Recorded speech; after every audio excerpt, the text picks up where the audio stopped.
செங்கோட்டையன் அவர்களை சந்திக்க வாய்ப்பு அவர் மாண்புமிகு அண்ணன் செங்கோட்டையன் அவர் விரும்பினால் சந்திப்பேன்.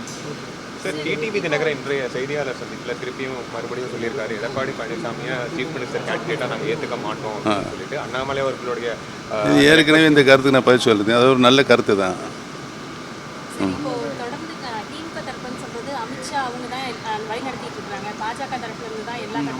அதுக்கு பதில் சொல்ல வேண்டியது யார் சொல்லுங்கள், நீங்கள் சொல்லுங்கள். அதுக்கு பதில் சொல்ல வேண்டியது யார்? நீ சொல்லுங்கம்மா, யார் சொல்லணும்? அவர்கிட்ட கேளுங்க. எல்லாரும் எப்போ சந்திக்கிறதுக்கான வாய்ப்பு இருக்கிறது? நீங்களும் டிடிவி தினகரன், செங்கோட்டையன் அவர்களும், சசிகலா அவர்களும் எல்லாரும் சந்திக்க. சுபாஷ் உங்களோட முதல்ல சொல்லிட்டு சந்திப்பேன். உங்களுக்கே நல்லா தெரியும். வாங்க, கண்டிப்பாக வாழ்க்கை நல்லா இருக்கீங்களா?